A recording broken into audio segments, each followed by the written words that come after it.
रोहित पवारांचा निकटवर्तीयाला अटक केली आहे। भास्कर मोरे विरोधात विनयभंगाचा गुन्हा दाखल झालाय आणि या भास्कर मोरेला अटक केली आहे। मोरे विरोधातल्या विद्यार्थ्यांच्या आंदोलनाला यश आलंय।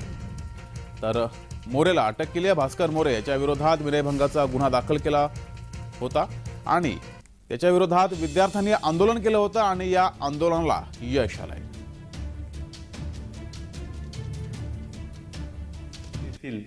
रत्नदीप कॉलेज ऑफ फार्मसीचे संस्थापक अध्यक्ष डॉक्टर भास्कर मोरे यांच्या विरोधात फीवाढी विरोधात तसेच इतर मागण्यांकरता 5 तारखेपासून तहसील कार्यालय जामखेड येथे विद्यार्थ्यांनी उपोषण सुरू केलेलं होतं। तसेच 8 तारखेला त्यांच्या विरोधात एक विनयभंगाचा गुन्हा पण नोंद करण्यात आलेला होता। तेव्हापासून डॉक्टर मोरे हे फरार झालेले होते। जोपर्यंत तुम्ही बसची फीस कंप्लीट करत नाही तोपर्यंत तुम्हाला एक्झाम मध्ये बसून दिले जाणार नाही आणि हॉल तिकीट पण दिले जाणार नाही।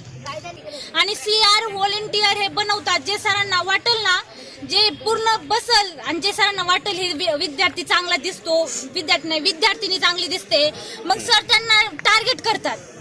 म्हणजे असं होतं, म्हणजे सगळं काळा बाजार चालू आहे सर। इथं शिक्षण होत नाही, काय होत नाही, फक्त बिल्डिंगच्या वरती बिल्डिंग बांधायचं काम चालू आहे। आमच्याकडून पैसे वसूल करायचं आणि म्हणतात फार्मसी पूर्ण गाळ आहे।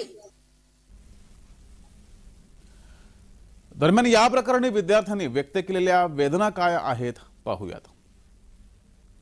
तिथं एक मुलांचं व्हॉलंटियर्स म्हणून स्टाफ म्हणून तिथे ठेवले होते मुलांना आणि त्यांचं कामकाज चालू होतं। त्याच्यामुळे त्यांच्या 6 लॅब त्या सील केल्या होत्या आणि पोलीस प्रशासन असं आहे की पहिले 3 दिवस आमचा गुन्हा दाखल करून घेत नव्हते।